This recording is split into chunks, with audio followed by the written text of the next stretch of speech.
guys, Steve at Broken Sprocket. In this video, we're going to put a 2-inch lift kit into the old 40 series Land Cruiser.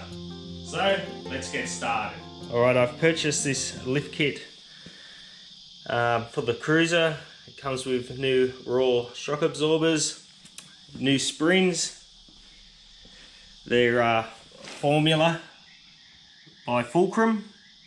So it's a 2-inch lift. Comes with all the U-bolts, brand new. The front springs are here also comes with brand new greasable shackles all the way around. New bushers. And I also purchased a new steering dampener, but I've already pulled it out the box and had a quick look, and it looks way too big for my vehicle, so I'm not sure if that one's the right one. I'll have to check at the end. I'll do that last. So it comes with a good instruction kit, also comes with all the torque specs and everything like that in it, so it's quite a good kit. Comes with everything you could possibly need, except maybe a steering stabilizer that fits. So first thing I want to do is I want to measure the vehicle. I'll probably measure it at the bottom of the bull bar and maybe at the tray or at the tow bar or something at the back to see where I am now, because I should be able to get 2 inches of lift. But when I look at these front springs here, they've got a massive arch in them, like a real big arch. And when I look at the springs that are in the vehicle, which are possibly 40 years old, they're basically flat. So there may be 2 inches of sag in this vehicle, so I might end up with a little bit more than a 2-inch lift here. Okay, we'll take a measurement from the front of onto the ground to the bull bar. We'll call that 435. I'll measure from this part of the chassis on the rear and we'll do another one. 725. So because I don't have a hoist, I've got the vehicle on these big solid jack stands, and the jack stands are sitting on the chassis just behind that fixed shackle there. So obviously I need to remove that shackle. And what I'm going to do is use the high lift jack here just to support the diff so it doesn't drop too far while I take the springs out. The springs go underneath the diff, so they will just drop to the ground, which is kind of a bit easier than if they were sprung over. And then I'll remove the shock absorbers. Obviously I've taken the wheel off, so I have much better access to these areas.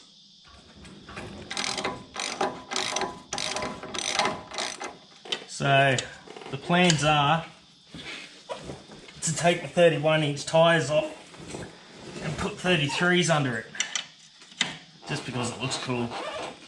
It'll also give it more capabilities off-road. And it's only got the 31s on the moment, and also 33s aren't going to fit under the way that this vehicle's sitting at the moment. So that's the main reason, well, one of the main reasons. Also, this suspension is 40 years old, so it's very worn and it feels a little bit, I don't know, not the best on the road. So obviously with brand new suspension, it's going to feel much nicer on the road.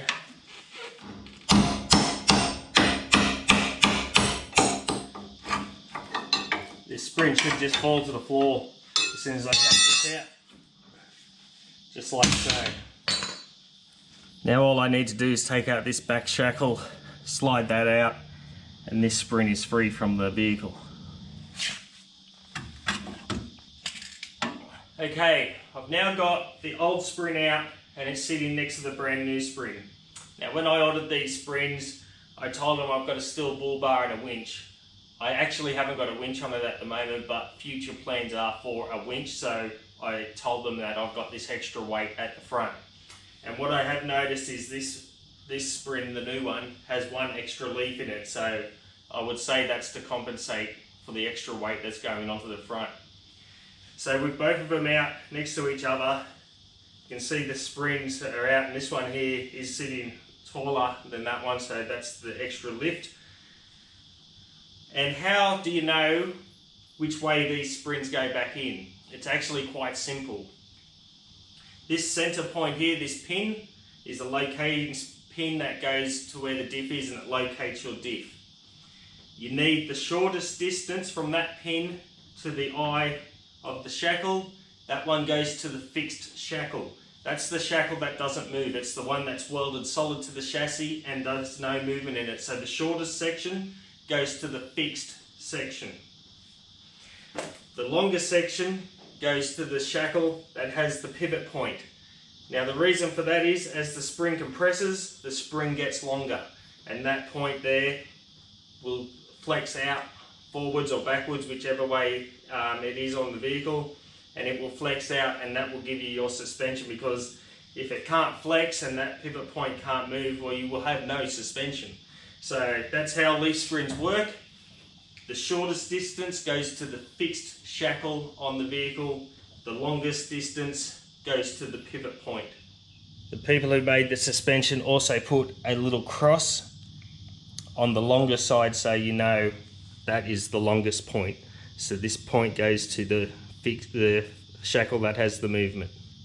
Alright, I've got a whole new bush kit here. It's got some lubricating grease. Obviously I'll lubricate the grease up. All of these grease nipples are all loose and stuff like that, so what I'll do is I'll get all of these pushed into the springs, tighten these up and get it ready for that spring to go up, and get everything ready so that it just is in one motion, spring up and away we go.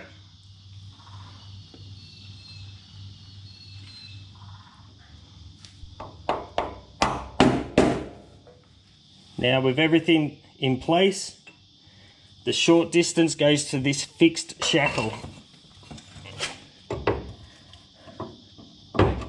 And because the bushes are new, they're very difficult to get in because they're wide, they're not worn out. Well, with a bit of struggling, I got that through.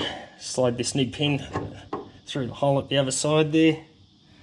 It's such a hot day here today. It's one of the hottest days Sydney's had in a long time. I'm sure I'm feeling it in this shed.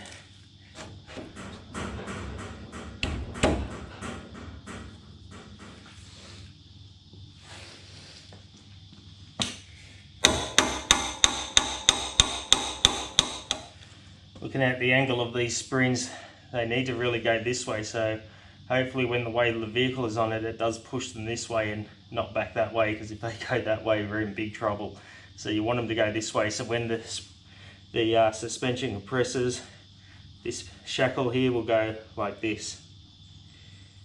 Looking at the diff, it's suspended quite some distance from the spring, so I need to, hopefully it'll drop down enough.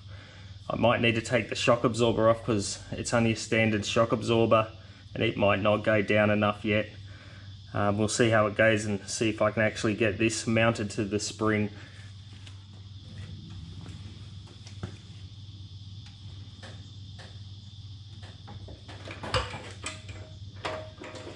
Okay, the diff is hit,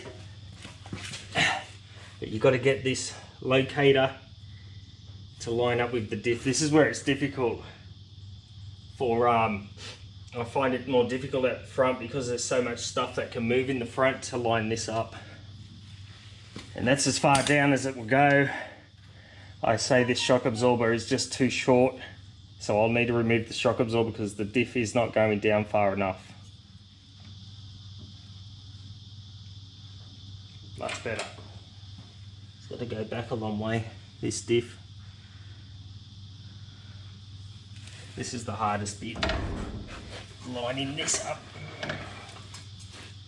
Alright, I've got that diff in place. The reason why it was so difficult is because I'm stupid. On the other side, I was having a lot of trouble pushing this in place. And that's because on the other side I still had it tightened to the spring very tight over there. I hadn't loosened it, so once I loosened that, the diff moved quite easily and it popped in very easily. So now we just put the new spring hammers in there and that's it. Okay, got two sets of U-bolts for the springs. This one here is definitely for the front. And how do you tell the difference between the two of them? Well, the rear spring is a much thicker leaf pack, so it will need the longer U-bolts, which are these ones here, And these ones here are the shorter ones, so they will be used for the front. Okay, we've got one square one, and that will slide over this section here. The other one is just rounded, which will go around the diff. These shock absorbers, they just go into place. If I can get it past that rubber.